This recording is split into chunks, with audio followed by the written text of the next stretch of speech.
Rumors had been spreading for weeks in the Kingdom of Kongo about a hidden plot that could shatter the very foundation of its royal lineage.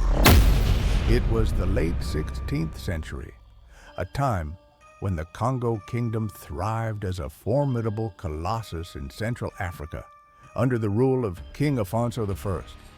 This crucible of culture, trade, and burgeoning Christianity appeared unshakable. Yet the whispers grew louder, hinting at an insidious rift within the royal court. Afonso had established diplomatic ties with Portugal, engaging in trade that not only enriched his kingdom, but also facilitated the spread of Christianity among his people. Yet, as the commodities flowed in, copper, ivory, and enslaved individuals, so too did the complexities of European intervention create fractures in Congo society. The king was not just a ruler, but a bridge between worlds, striving to maintain traditional values while embracing foreign influence. Tension seeped through the chambers of power as resentments flared. Among the nobility, a faction led by Njinga Mbande, a shrewd and ambitious prince, began to nurse grievances against Afonso's increasingly European-centric policies. Using the guise of loyalty, Njinga sought to peel back the layers of Congo's foreign alliances, ultimately aiming to dethrone Afonso. This brewing discontent was compounded by the Portuguese, who were maneuvering to increase their foothold in Congo, convincing segments of the nobility that a leader more aligned with their interests would serve them better. The tipping point came in 1561 when Afonso dispatched envoys to Portugal, pleading for greater autonomy and respect for Congo's sovereignty. The response was a calculated instigation of Njinga, sowing seeds of discord. With each passing day, the once loyal nobility began to question Afonso's leadership and play off his growing reliance on Portuguese patronage. Our forefathers were warriors.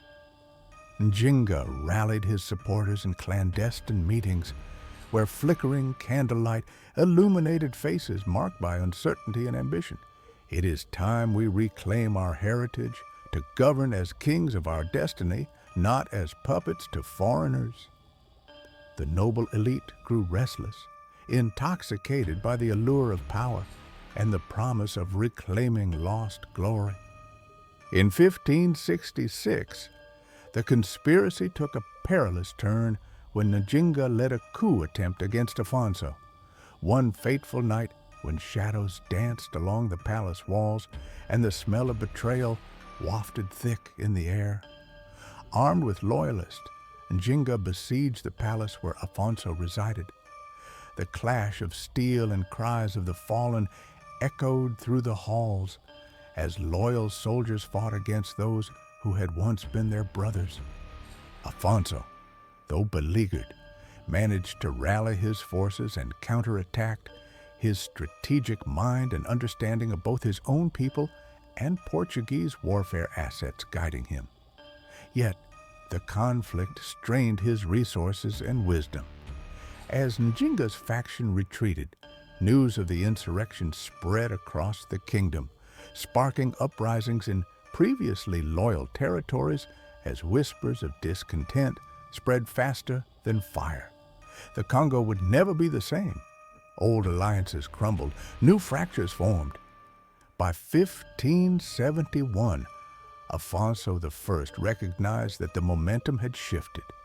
He sought a diplomatic resolution, inviting Njinga back into the fold, pleading for unity.